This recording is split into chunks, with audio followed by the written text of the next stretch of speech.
This is a worm, but this was also a worm just a long time ago. And while today's worms can still be kind of creepy, I guess, worms 400 million years ago were just straight freaks. But why were these worms so terrifying? And how did they turn into this? Well, if you jumped into the ocean during the Cambrian period, you'd immediately notice that something's heavily missing. There are no sharks, there are no whales, there aren't even any fish. In fact, bones literally don't exist yet. At this point in history, the ocean was, well, incredibly boring. Life basically consisted of stationary sponges glued to rocks or weird flat blobs that just floated aimlessly in the water. Nobody was hunting. Nobody was chasing anybody. Animals didn't even have a left or a right side. If you were a sponge, you just sat there and filtered whatever microscopic garbage happened to drift into your general vicinity. There was no armor, no scales, and no real defense mechanisms. The entire ocean was just a bunch of highly vulnerable meat existing. But then something absolutely insane appeared. A front and a back. The worm shape was the very first time in planetary history that an animal had a distinct head and body. And I know having a head sounds incredibly basic to us now, but at the time, this was huge. Because when you have a front, you can place all your sensory organs in one spot. You can detect where you're going, and most importantly, you have a thorough gut. A mouth at the front to take in food, and an exit in the back to get rid of it. This simple tube design meant that for the first time ever, an animal could go in an actual direction. They were completely done with drifting. Now, they could actually crawl forward, track chemical trails in the water, and actively pursue things. The worm shape was the perfect machine because it could do the most overpowered thing in the world at the time: move. While everything else is a stationary blob, this is pretty big. Of course, now that you can move, you still need to find a way to do something with the things you find. And well, in a world made entirely of soft meat, the creature that invents teeth first automatically beats essentially everything else. And that's exactly what the priapulid worms did. This was a creature called the Autoia. And yes, it looks exactly like what you think it looks like. I didn't name it. Don't look at me. Autoia might look like a completely harmless fat little tube, half buried in the sand, but their hunting mechanic is genuinely horrifying. It had an aversible throat, which doesn't really sound that bad until you realize this means that its entire throat was lined with teeth, and it could physically shoot its throat out of its own body, grab whatever was swimming past, and then drag the prey back inside itself. Imagine pulling a sock inside out.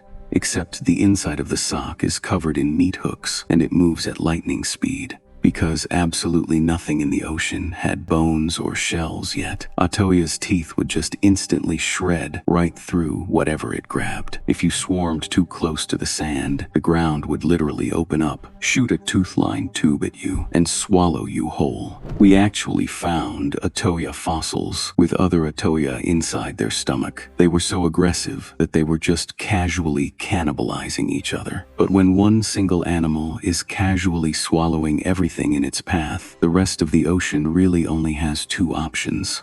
You either adapt, or your entire species gets wiped out. And because worms like Autoia were eating absolutely everyone in sight, they accidentally triggered the most extreme evolutionary arms race in history. Prey animals realized very quickly that being a soft blob was a guaranteed death sentence. So they started building walls. Animals began pulling minerals directly out of the seawater to construct hard shells, thick exoskeletons, and massive spikes covering their bodies. Keep in mind that this is incredibly expensive biologically. Armor is great for keeping your insides safe, but it's terrible for literally everything else. You don't do this unless the alternative is getting instantly shredded by a worm's throat. These worms were so deadly that they forced the rest of the animal kingdom to invent armor just to exist in the same water as them, essentially shaping the whole following era of animals. Trilobites and early arthropods started crawling around on the ocean floor, looking like heavily plated tanks, completely immune to the teeth of the ambush worms. The era of easy, squishy meals was completely over. So, prey animals are now walking around in literal suits of armor. So, what now happens to the worms that don't want to get eaten? Can they no longer be worms? Well, when the ocean did start filling up with armored animals, the animals that were still soft had to get incredibly creative to survive. And this leads us to probably the most disturbing looking worm I'll mention in this video. And it was so odd that when scientists first found its fossil, they literally reconstructed it wrong. They named it hallucigenia because looking at the fossil actually felt like a hallucination. When researchers first dug this thing up, it made absolutely zero sense. It was a long, thin worm, but it had a row of needle-like spikes running down one side of its body, and a row of fleshy tentacles running down the other side. They couldn't figure out which end was the head. They couldn't figure out which end was the tail. They didn't even know how it ate or how it moved. The entire body plan was just wrong. At this point in history, evolution kind of looked like it was just throwing tentacles and spikes on anything and hoping it would help it live. But in reality, scientists were looking at it completely wrong. For years, the official scientific consensus was that hallucigenia walked on the stiff, needle-like spikes, like a pair of bizarre stilts, and the floppy, fleshy tentacles just waved around on its back to catch food drifting by in the water. It was printed in textbooks like this. They built museum models of it like this. But eventually, paleontologists realized that walking on unbending needles in soft ocean mud is a terrible idea. You just immediately sink into the dirt and get stuck. So they flipped the fossil upside down. And suddenly, it made sense. Terrifying sense, but sense nonetheless. Hallucigenia actually walked on the fleshy tentacles, which were tipped with sharp little claws to grip the seafloor. And those massive spikes, they were pointing straight up into the water. This was a pretty decent defense mechanism. If a larger predator tried to swim down and bite the worm, they'd just impale their own mouth on a row of heavily armored spears. But even with armored spikes and clawed legs, there was still one massive problem with this fossil. It didn't have a head. For the longest time, scientists just assumed hallucigenia was a headless blob. The fossils were so old and flattened that the front and back look exactly the same. They thought it just absorbed nutrients or had some kind of simple opening to take in food. But recently, researchers took a completely intact hallucigenia fossil and put it under an electron microscope to look at the very tip of the body, and they found its face. It had a pair of beady little eyes staring forward and a perfectly circular mouth lined with a ring of needle-like teeth that continued all the way down its throat. It's the stuff of actual nightmares. Even the weird prey worms of the Cambrian had freaky death throats too. But this raises a fairly obvious question. Why did the worm even need legs in the first place? Hallucigenia belongs to a group of animals called lobopodians, which translates roughly to blunt feet. which is just a really fancy way of saying it's a worm with legs. Before this, worms just slithered across the mud or buried themselves.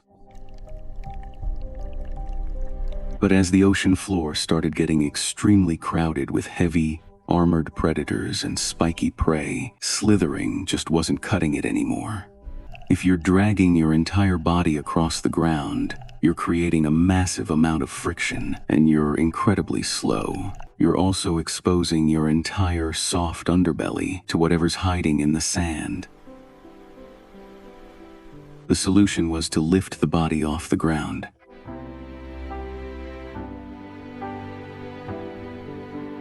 By evolving simple legs, these worms could actually step over obstacles. They could climb onto rocks, they could navigate uneven terrain, and they could actually run away when a larger predator showed up. Of course, does this make it a real worm? Well, honestly, not really. But the worm definition is really loose.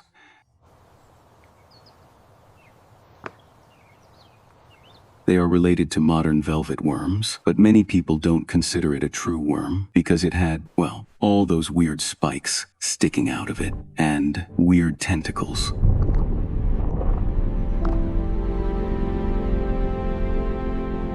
Okay, so this worm is creepy, but this worm would still be kind of useless against hunting armored prey. That's it.